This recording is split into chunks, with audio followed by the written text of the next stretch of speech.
Hello everyone. In my last session, I took few examples for you to understand that how we may be defining inverse trigonometric functions. And I ended my session by saying that if I have to define inverse sine function, then I will have to take domain as minus pi by 2 to pi by 2 and codomain as minus 1 to 1. I just mentioned that and I ended my session. So now I define inverse of sine function and inverse of cosine function.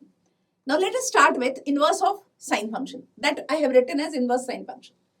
Now some idea you have that we will be taking domain as minus pi by 2 and codomain as minus 1 1.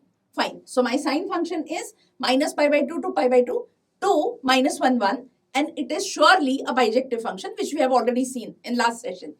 Now I define inverse of function as sine inverse would be from minus 1 1 to minus pi by 2 and it is defined as x equal to sine inverse y if and only if y equal to sine x. It is exactly on the lines of inverse of a function what we defined in chapter function. Only change here is that I am replacing f, that name f, by sine. Now definition I hope is clear. It is exactly on the lines of inverse of a function what we have already done.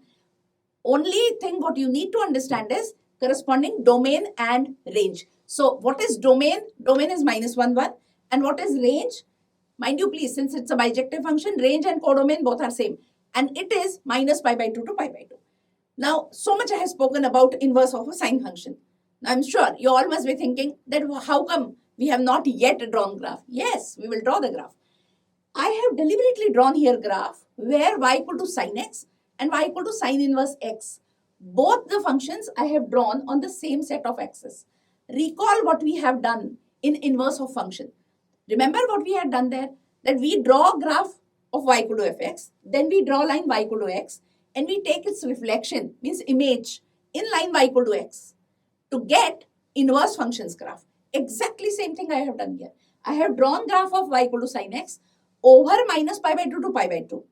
And then I have drawn line y equal to x and I take its reflection, and that reflection graph is nothing but graph of y equal to sine inverse x. So in the beginning, this information should be sufficient to you. Now when you see the graph, there are certain points which you have to understand. I mean, there is something about the graph which you can remember. So that I am taking as, say, important notes. First thing what you observe is that graph lies in first and third quadrant, and it is actually symmetric about the origin, and hence inverse sine function is an odd function. And second thing what we observe is sine inverse of minus x is minus of sine inverse x. That you can actually check as sine inverse, that is your y. Y at some minus x would be same as minus of value of y at corresponding x. That is what we mean by sine inverse of minus x equal to minus sine inverse x. This you actually should try on the graph to check this property. Now, one more thing what we observe is inverse sine function is not periodic. This point I wanted to mention, reason, because sine function is periodic, but inverse sine function is non-periodic. And one more point you can see on the graph is that graph, recall that graph passes through the origin. I mean, these are the peculiar things what you observe from the graph. Now let us move to the next type, and that type is nothing but inverse cosine function. Now, what exercise we did in our last session by taking different sine functions over different domains and codomains, I convinced you that unless you arrive at some combination of domain and codomain where function happens to be a bijective function, we cannot define inverse sine function.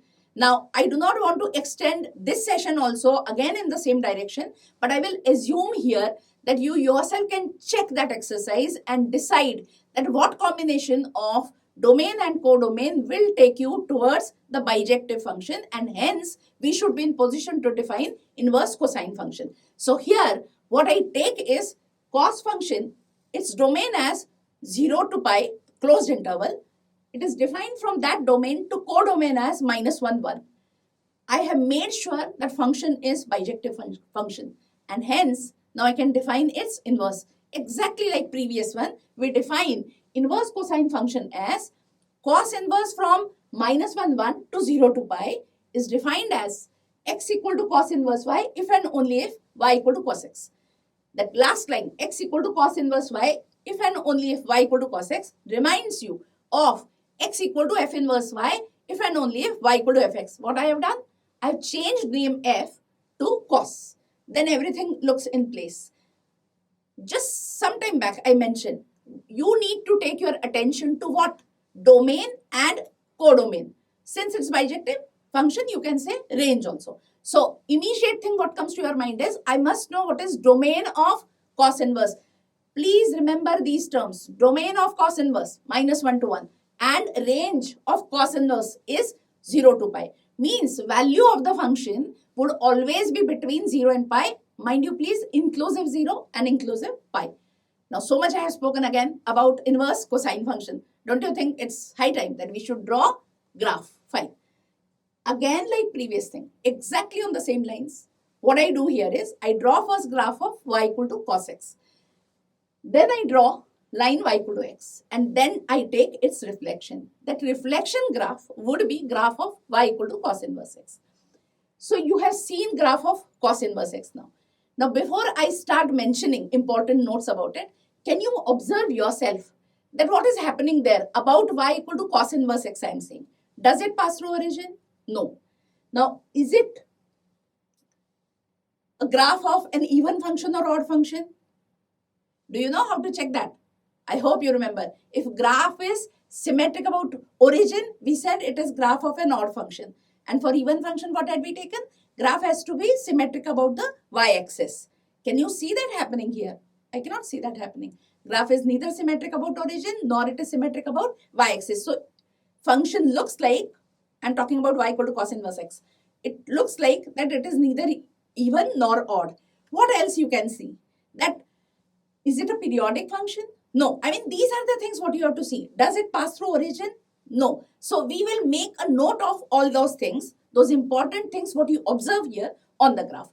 And I make a note as that first thing what I observe is, though I say here the graph lies in first and second quadrants, but remember please, graph is not a graph of an even function. Graph is not symmetric about y-axis. So graph means that function, inverse cosine function, is neither even nor odd.